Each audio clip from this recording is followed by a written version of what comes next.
미국이 무역 적자가 심하다 보니까 미국은 달러 약세를 원합니다. 이제 이런 얘기들이 트럼프의 가신들 중에 스티브 미란처럼 마가 세력들이 있어요. 그 사람들이 달러 약세가 필요하다라는 얘기를 너무 많이 하다 보니까 그럼 무역 적자를 해소하려면 달러가 약해야 돼요. 달러의 신뢰를 얻으려면 달러 패권을 얻으려면 달러가 강해야 돼요. 그럼 달러는 어떻게 해야 되죠? 강해야 되고 약해야 되나요? 중간에 있어야 될까요? 그렇죠. 중간 어딘가에 있어야 되잖아요. 네. 그러면 달러라는 것도 무역 적자를 해소하기 위해 약세를 보일 수 있지만 이게 너무 급격한 약세로 가잖아요. 그러면 달러 패권이 무너진다는 얘기가 확 흘러나오겠죠. 그러면 달러가 계속 달러 패권이 무너진다는데 달러가 계속 약하고 플라자 합이 나와서 반토막 나면 그때는 달러에 대한 신뢰가 확 무너져 버리겠죠. 특히 지금 같은 분위기에서.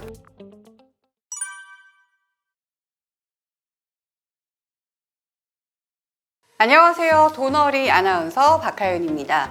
1,400원대 후반, 1,500원대 코앞까지 치솟았던 환율이 급격하게 하락하면서 1,300원대까지 내려앉았습니다. 최근 들어 이렇게 환율 시장이 크게 변동성을 보이며 요동치고 있는 상황인데요. 오늘은 신한은행 프리미어 패스파인더 오건영 단장님 모시고 환율이 대전환하고 있는 이 시대, 시장을 대응하는 방법과 또 하반기 전망, 전략까지 이야기 나눠보도록 하겠습니다. 단장님 안녕하세요. 네, 안녕하세요. 네, 반갑습니다.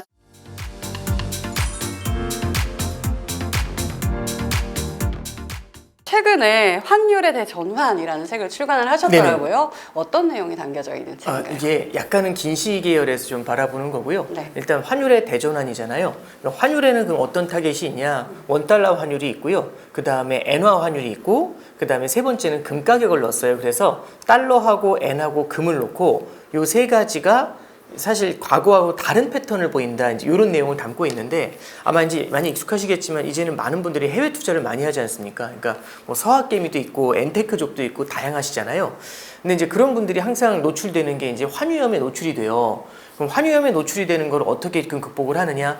과거의 패턴을 갖고 극복하시는 경우가 되게 많은데, 이제 뒤에 말씀드렸던 대전환이라는 단어가 있잖아요. 대전환이라는 얘기는 어떻게 보면 기존의 패턴이 앞으로는 안 먹힐 수도 있다, 이제 이런 내용을 담고 있습니다. 그러니까 예를 들어서 아직도 이제 많은 분들하고 얘기하다 보면은 원달러 환율이 1,300원, 1,400원이라는 게 되게 믿기 어려우시대요. 왜냐면 너무 높다는 거죠. 왜 그러냐면 2000년부터 시작해서 2022년까지는요. 원달러 환율이 1,100원에서 1,200원 사이? 그 사이를 계속해서 오랫동안 횡보를 해왔어요. 그러다 보니까 우리 마음속에는요. 1,170원 정도 되는 환율이 되게 익숙한 거죠. 근데 지금 우리가 뭐 오늘도 보면은 많이 내려왔다지만 1,390원이거든요. 높아 보이는 거죠. 근데 우리는 어떤 생각을 하냐면 필연적으로 이 달러라는 게 다시 정상으로 돌아가지 않을까? 그런 패턴들을 많이 인식을 하고서 투자를 하는 경우들이 많은데, 대전환에 담겨 있는 내용은 그런 패턴과는 달리 우리나라에 무언가 큰 단절점이 만들어져 가지고 그 단절점 때문에 환율의 움직임이 변하게 된다. 그걸 이제 담고 있어요. 달러에서는 대중무역적 전환, 그 다음에 일본 엔화에서는 일본의 인플레이션, 그 다음에 금에서는 세계의 경찰을 거부하는 미국, 이 세 가지가 대전환의 트리거가 된다. 그래서 환율의 대전환, 이렇게 내용을 담았습니다. 알겠습니다. 기존의 패턴이 바뀌고 있다라고 네네. 생각하면 쉬울 것 같은데, 그럼 저희는 환율에 대해서 조금 더 자세하게 네네. 짚어보도록 할게요. 사실 올해 초만 해도 원달러 환율이 1,400원대 후반, 1,500원 거의 이걸 돌파할 것이다 라는 이야기가 나왔었거든요. 근데 지금 생각해보면은 진짜 돌파할 것 같았는데 네네네. 최근 들어서 급격하게 하락하더니 지금은 1,300원대, 지금 조금 올라와서 1,380원, 90원 움직이고 네네. 있긴 그렇죠. 하지만 변동성이 굉장히 크거든요. 네네. 특히나 2025년 상반기에 이렇게 환율이 변동성을 크게 보였던 그 이유가 뭐라고 보시나요? 그러니까 이게 저도 참 올해가 참 드라마틱한 것 같아요. 올해 1월 달에 제가 세미나를 할 때 제일 많이 받았던 질문이, 환율이 이렇게 올라가면 우리나라 망하지 않겠냐, 이런 질문이 많았는데요. 최근에는 플라자 합의한다는데 그러면은 달러가 더 약해질 거고, 환율이 자꾸 이렇게 내려가면 우리는 수출하는 나라 아니냐, 수출이 안 돼서 망하는 거 아니냐, 요즘 이렇게 물어보세요. 그러니까 올라도 망하고 내려도 망하는 거죠. 이게 환율 변동성이 그만큼 높기 때문에 나오는 질문이거든요. 네. 그러면 왜 이런 일이 벌어졌을까? 지난 1월 달에는 다들 무슨 얘기했냐면 US 익셉셔널리즘이라고 해가지고 미국 예외주의를 얘기했어요. 전 세계에서 미국 말고 투자할 만한 곳이 없다. 너무 퍼펙트한 투자처다. 이렇게 생각한 거죠. 그러면 전 세계 자금이 진짜 어떤 뭐랄까요, 블랙홀처럼 미국으로 빨려 들어가는 거죠. 그럼 미국의 자산을 사기 위해서는 내 나라 통화를 팔고 달러를 사서 들어가야 되잖아요. 그러면 미국 예외주의라는 말이 딱 들어오게 되면서 전 세계로 자금이 빨려 들어가는, 그게 달러 강세를 만드는 요인, 요게 1번이었습니다. 그리고 두 번째는요, 트럼프 트레이드라는 말이 있었죠. 트럼프가 관세를 때린대요. 네. 관세를 때리게 된다는 얘기는 다른 나라의 부를 미국으로 가져오겠다는 얘기지 않습니까? 다른 나라 수출로 먹고 사는 것도 못 봐주겠다 이거잖아요. 그러면 다른 나라는 힘들어지는데 미국은 예외주의예요. 그러면은 더욱더 다른 나라보다 미국의 투자 매력이 상대적으로 높아지는 거죠. 그러니까 저는 가만히 있는데 다른 사람들이 힘들어지면 제 투자 매력이 높아지는 것처럼 미국은 예외주의로 올라가는데 관세로 누르면서 올라가는 거죠. 그러면은 더욱더 투자 매력이 미국밖에 없다 이 생각 들지 않았을까요? 그래서 올해 1월 달에는 진짜 미국은 뭐라고 해야 될까요? 그냥 완벽한 투자처죠, 진짜. 그러니까 이제 US exceptionalism이라는 말이 나왔던 거고. 그러니까 달러가 유독 더 강세를 보였던 이유는 말씀드렸던 트럼프 트레이드하고 미국 예외주의, 이게 핵심이었던 것 같아요. 근데 참 그게 너무 과하다 보면 네. 반대급부에서의 움직임이 나타나는 것 같아요. 첫 번째 움직임은 뭐냐면 미국이 4월 2일 날 해방의 날에요. 185개국한테 관세를 부과합니다. 그리고 그 중에서 주요 무역국인 57개국에 대해서는 상호 관세를 부과하는데 중국에 대해서는 245%까지 관세를 때릴 수 있다 이렇게 얘기를 해요. 이게 뭐하고 되게 비슷하냐면 예를 들어서 되게 인기가 많은 미국이라는 친구가 있어요. 근데 그 친구가 어느 날 갑자기 소리를 확 지르면서 하는 얘기가 되게 인기 많고 되게 좋았는데 갑자기 소리를 확 지르면서 하는 얘기가 이 185명의 친구들한테 앞으로 나하고 대화하고 싶으면 나 대단한 사람이니까 수수료 내 이런 얘기 하는 거죠. 그럼 사람들이 무슨 생각할까요? 진짜 이상해졌다. 네. 그러면서 조금씩 멀어지려고 하지 않을까요? 그러면 점점 미국하고의 교역도 줄어들 거라는 생각이 들고 미국이라는 투자처에 대한 매력이 줄어들 수도 있겠죠. 예를 들어 볼게요. 이런 게 있습니다. 이게 저도 어렸을 땐 이해가 안 됐는데 지금은 이게 말이 좀 이해가 돼요. A라는 사람하고 B라는 사람이 있어요. 둘 다 저한테 돈을 빌려달라고 하는데 A는 제가 돈을 빌려주면 5% 이자를 주겠대요. B는 7% 이자를 준답니다. 누구한테 빌려줘야 되죠, 저는? 7%죠. 네. 근데 잘 말씀드리면 B는 평생 처음 보는 사람이에요. 신용도는 높지만 평생 처음 봐요. A는요, 어떤 사람이냐면 어려서부터 저를 많이 챙겨줬어요. 그리고 제 물건을 많이 사줬고 저 장사 되게 해주고 그 다음에 정말 힘들 때 저 방위도 지원해줘가지고 제 치안도 담당해줬어요. 너무너무 좋은 사람이고 저 어렸을 때 위기에서 저를 극복해준 사람이에요. 꺼내준 사람이에요. 이 사람이 5%에 빌려달래요. 여긴 7%, 생면부지. 누구한테 빌려주시겠습니까? 5%요. 5%죠. 그래서 세상 일이라는 게 반드시 그 숫자가 중요한 게 아니더라고요. 그런 게 이제 어려운 말로 소프트 파워라고 해서 평판? 그러니까 저도 이게 번역은 잘 안 되는데 평판 같은 게 분명히 있는 것 같아요. 그래서 전 세계 국가들이 미국 국채에 돈을 빌려주는데요. 미국은 상대적으로 낮은 금리의 돈을 빌릴 수가 있었던 거죠. 왜냐하면 그만큼의 소프트 파워와 평판을 갖고 있었기 때문에. 그런데 만약에 이 사람이 저한테 그런 거죠. 앞으로 너 방위 지원 안 할 거야.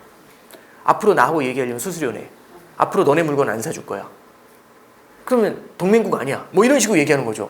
그러면 무슨 생각할 것 같으세요? B죠, 이제. 그러니까 이제 말씀드리고 싶은 거는 올해 4월 달에요. 무슨 일이 있었냐면 셀 아메리카라는 말이 나왔습니다. 그게 뭐냐면 미국의 신뢰가 무너진다라고 하니까 미국에 있는 자산을 팔고 도망가고 싶은 거죠. 그래서 미국의 주식 채권을 팔고요. 그렇게 받은 달러를 팔고 뛰어나가요. 그럼 미국에 있는 전 자산이 무너지는 모습이 나타났는데 제가 20년 마켓 봤는데 처음 본 것 같습니다. 굉장히 놀랐어요, 저도. 그렇게 해서 자금이 다 빠져나가는 모습이 나타나죠. 그게 이제 첫 번째는 달러의 약세, 미국 예외주의를 갖다가 흔들어 놓은 첫 번째 요인이 된 거고요. 두 번째는 다른 나라들의 대응도 좀 남달랐어요. 뭐냐면 참고로 말씀드리면 독일이라는 나라는 세계적인 구두쇠입니다. 재정 지출하는 걸 되게 싫어하거든요. 근데 트럼프가 더 이상 방위를 지원하지 않겠다고 하니까 독일이 미국의 방위를 맡길 수가 없잖아요. 러시아가 있는데. 그래서 독일이 방위비 지출부터 시작해서 재정 지출을 하기 시작을 해요.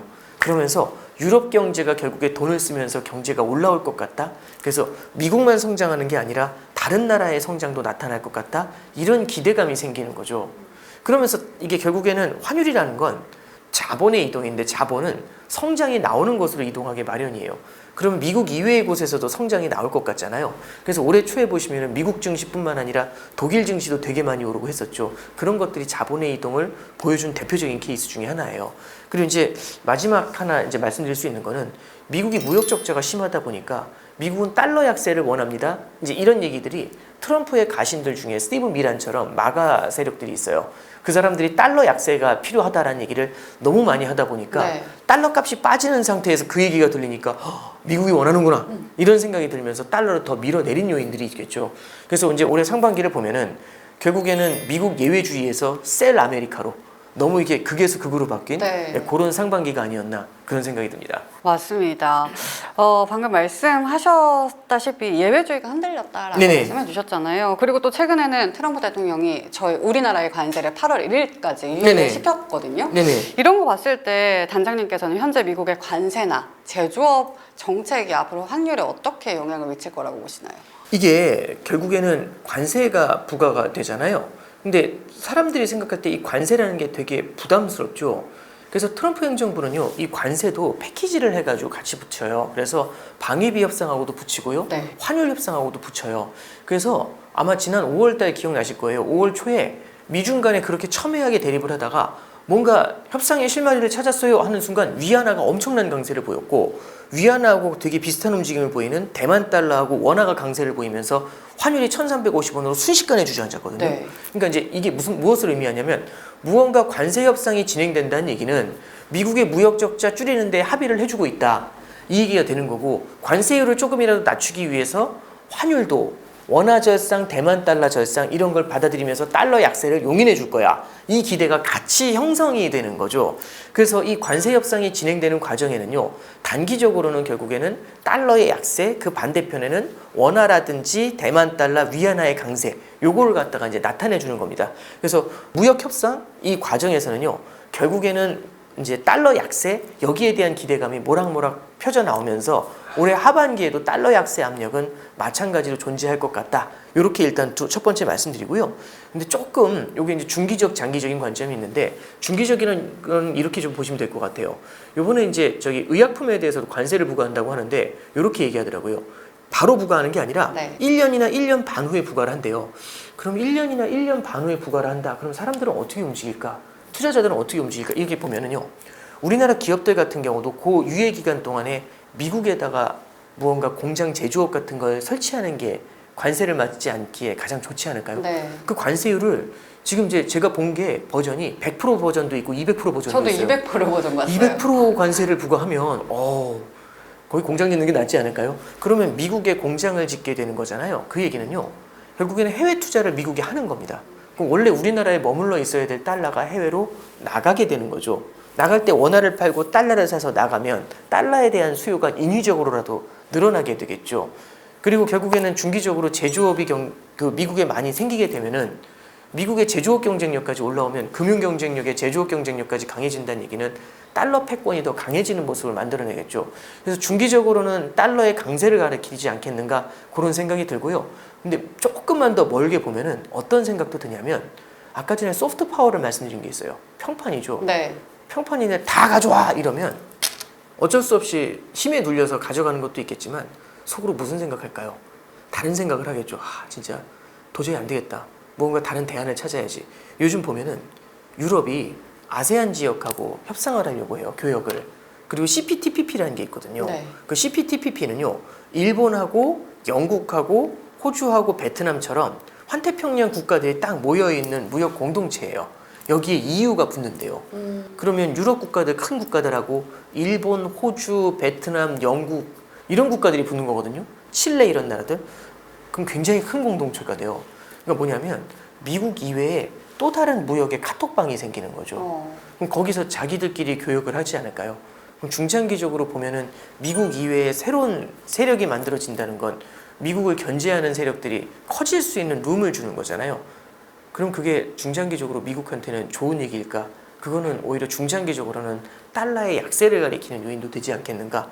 그래서 단기, 중기, 좀 중장기 요 관점에서 한번 이렇게 쭉 시나리오를 한번 펼쳐봤습니다. 그럼 단기적으로는 달러의 약세가, 중기적으로는 강세가, 또 네네. 중장기적으로 봤을 때는 사실은 어떻게 될지 모르는 거네요. 네, 그렇죠. 근데 중기적으로는 것도요, 사실은 이제 공장을 갖다 이렇게 많이 가져온다라고 하는데 사실 이슈가 그것도 되게 많아요. 왜냐하면 미국에서 제조업을 오래 안 해봤기 때문에 숙련된 노동력을 찾기가 쉽지가 않답니다. 그리고 두 번째는 관세를 그만큼 과연 부과할 수 있을까? 왜냐하면 요즘 타코라는 말이 나오잖아요. 네. 트럼프는 항상 물러난다라는 그런 얘기가 있는 것처럼 저 으름장만 내리고 결국에는 안 하겠지. 그래서 현실화 됐었을 때를 가정하고 이제 말씀을 드리는 거고요. 중간에 계속해서 많은 부침 변화가 있겠죠. 네. 알겠습니다. 달러 그리고 엔화 그리고 금에 대해서 언급을 해주셨는데 이번에는 엔화에 대해서 이야기를 네네. 해볼까 해요. 일본은행이 마이너스 금리를 폐기하고 금리를 인상을 했습니다. 네네. 이로 인해서 엔화 그리고 달러 그리고 원화 간 캐리 트레이드의 흐름은 어떻게 될지 이게 저희가 한번 캐리 트레이드 때문에 예, 한번 급락을 했었잖아요. 급락을 했었죠. 이러니까 약간 무섭더라고요. 예, 일단 첫 번째는 그래서 많은 분들이 물어보시는 게 일본 금리 어떻게 되냐? 지금 일본 기준금리가 0.5예요. 0.5가요. 90년도 초반에 버블이 붕괴된 다음에 내린 이후에는요. 0.5라는 마의벽을 넘을 수가 없었어요. 왜냐하면 2000년도에 0.5까지 올렸다가 일본 경제가 다시 추락했던 일이 있고요. 2007년도에도 0.5까지 기준금리를 올렸다가 그 다음에 글로벌 금융위기를 맞았거든요. 그래서 약간 일본에서는요, 이 0.5가 하나의 마의벽, 통곡의 벽 이런 느낌이 좀 있는 것 같아요. 네. 근데 이번에 지금 0.5까지 올라왔거든요. 그래서 여기서 더 갈 수 있냐? 이제 이게 초미의 관심사 중에 하나예요. 그래서 사실은 작년에 이제 0.5로 올라온 다음에 추가 금리 인상이 언제 있을까 했는데 아직까지 없는 거예요. 무섭겠죠. 네. 여기서 올렸다가 내가 모르는 무언가 이상한 미래가 돌아오지 않겠어? 그리고 작년에 8월 달에 금리 올린 다음에 딱 3일 있다가 그 사단이 났던 거거든요. 네. 그래서 굉장히 무서울 거예요. 일본은행 입장에서도. 그리고 지금 일본이 미국하고 협상이 잘 안 되고 있지 않습니까? 그러다 보니까 협상이 잘 안 된다는 얘기는 불확실성이 크다는 거고 그럼 일본의 성장 전망이 둔화될 수 있다는 믿음을 주게 되는 거거든요. 그런 우려를 사게 되면 일본이 이런 상태에서 금리까지 올리면 일본 경제가 삼중고까지 맞으면서 한꺼번에 가라앉는 문제가 생길 수가 있어요. 그럼 이럴 때에는 금리 인상의 속도 조절이 당연히 중요한 게겠죠. 근데 이제 문제는 금리 인상을 천천히 하고 싶은데 지금 일본 물가가 심상치가 않아요. 그리고 엔화 약세가 다시 진행이 되고 있거든요.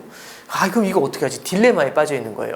결국에는 엔 약세와 물가 상승은 계속해서 금리 인상을 밀고 있는 거고 금리 인상으로 가려니까 관세 협상도 잘 안 되고 일본 경제가 추락할 것 같은 두려움이 있는 거죠. 뒤에선 밀고 앞으로는 가기 싫고 지금 이런 형국이 네. 이렇게 버티고 있는 형국이에요. 이 지하철 같은데 10,000원 지하철 타면 이렇게 버티는 거 있잖아요. 예, 그 느낌이 되게 큰 거거든요. 근데 결론은요. 결국에는 금리를 인상할 수밖에 없는 게 결국에는 인플레이션 리스크하고 엔화 약세가 계속 진행되는 걸 막기는 쉽진 않을 것 같아요. 그걸 제어하기 위해서라도 금리를 인상해야 되는데 작년이 뭐가 문제였냐면 금리를 인상해야 돼도 계속 무서워서 인상을 못 하다가 코너에 몰려가지고 금리 인상을 했거든요. 근데 작년 7월 말에 금리를 인상할 때 하필이면 그 좋던 미국 경기가 하필이면 둔화돼서 내려올 때 일본이 금리를 인상하는 시기에 맞물려 버린 거죠. 이게 캐리 트레이드 말씀을 해주셨는데 캐리 트레이드는 금리 차를 봐요. 네. 일본이 금리를 높여도 미국 금리가 높으면 상관이 없어요. 근데 언제 이 캐리 트레이드가 문제가 되냐면 타이밍인데 일본은 금리를 올리는데 미국 금리가 내려오잖아요. 그럼 이 갭이 확 줄어요. 네. 그러니까 사실상 금리를 2번 올린 거하고 똑같죠. 미국 금리가 확 내려와 버리면. 그래서 작년에는 미국이 금리를 인하할 것 같아요가 할 때 등 떠밀려서 금리를 인상하니까 이 둘의 갭이 순식간에 확 줄어들면서 캐리 트레이드가 청산이 되면서 나타났던 게 작년 8월 5일의 사태였거든요. 그래서 이번에도 이제 금리 인상을 하는데 그럼 캐리 트레이드가 오느냐? 미국 경제가 어떻게 되는지 같이 봐야 돼요. 근데 미국 경제가 적어도 지금 수준으로 탄탄하면 모르겠는데 만약에 미국 경제가 둔화되는 것 같다라는 신호가 되게 세져서 미국이 금리 인하를 해야지 이런 얘기 나올 때 그럴 때 하필이면 등 떠밀린다 이렇게 되면은요 캐리 트레이드가 재현될 가능성을 우리가 고민해 볼 수가 있겠죠. 그래서 저는 이제 엔 캐리 트레이드 청산에 대해서 많이 물어보시는데 그거는 사실은 작년 같은 경우는 이례적으로 이 둘이 좀 어려운 말로 아다리가 맞았다 뭐 그런 표현이 되는 거고요. 네. 그럴 가능성을 우리가 조금 더 지켜봐야 되지 않겠나 그렇게 조언해 드립니다. 알겠습니다. 일단 일본은 금리를 인상할 수밖에 없다. 저는 그렇게 보고 있습니다. 네, 요거를 염두를 해주셔야 올해 돼요. 하반기나 내년이나 한 번은 인상할 수밖에 없을 것 같아요. 알겠습니다. 이런 시장 속에서 사실 시장에서는 제2의 플라자 합의 이런 얘기도 나오더라고요. 공포스럽다라는 하시는 분들이 굉장히 많은데 실제로 이게 가능성이 있을까요? 85년 9월에 플라자 합의가 있었고요. 그 플라자 합의, 제2의 플라자 합의 얘기는 2005년, 2007년, 2011년, 2018년, 2019년, 그 다음에 올해 계속 나왔던 거예요. 제2의 플라자 합의는. 네. 달러가 약세로 갈 때마다 플라자 합의 얘기가 나와요. 얘기만 나오나요? 얘기가 나오면 이거 플라자 합의다. 왜냐면 달러가 한번 급락을 하면 플라자 합의다. 이 얘기가 되게 많이 나와요. 왜냐하면 미국은 무역 적자가 계속 심해요. 근데 계속 심했거든요. 그러면 이 무역 적자 해소하기 위해서는 달러 약세가 필연이다. 이런 생각을 되게 많이 하게 됩니다. 그래서 무역 적자를 해소했던 가장 시원한 방법이 플라자 합의였던 거예요. 네. 엔화를 반토막을 내버렸거든요. 엔화를 2배로 강세로 만들고 달러를 반토막을 내니까 플라자 합의가 우리의 뇌리 속에 너무 강하게 남아있는 거죠. 그래서 뭐만 되면은 플라자 합의라고 하는데 일단 플라자 합의라는 것 자체가 달러의 약세라는 표현보다는 달러의 급격한 약세 이렇게 해석을 하면 좋을 것 같아요. 근데 달러의 급격한 약세 플라자 합의 가능성은 개인적으로 높지 않다고 봅니다. 대신에 질서 있는 내지는 제한적인 달러 약세 이 가능성은 저는 있다고 봐요. 근데 단어 자체가 훨씬 낫네요. 다른 거죠. 예, 그렇죠. 급격하는 예. 시장에서 너무 싫어하잖아요. 그렇죠. 왜냐하면 잠깐 보시죠. 미국은 많은 분들이 그 생각을 해요. 무역 적자를 줄이기 위해서는 달러 약세가 필요해요. 이건 맞아요. 근데 미국은 달러 패권도 지켜야 되거든요. 달러 패권을 지키려면 달러가 강해야 될까요? 약해야 될까요?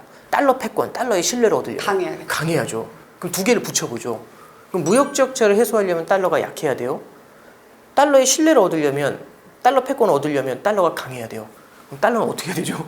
강해야 되고 약해야 되나요? 중간에 있어야 될까요? 그렇죠. 중간 어딘가에 있어야 되잖아요. 네. 그러면 그 얘기는 이런 거하고 저도 이거 어떻게 설명하는 게 좋을까? 그럼 모순이잖아요. 근데 이런 건 있는 것 같아요. 그러니까 예를 들어서 권위 있는 리더인데 권위 있는 리더라고 해서 맨날 소리 지르진 않잖아요. 무게 잡고 되게 친절해요.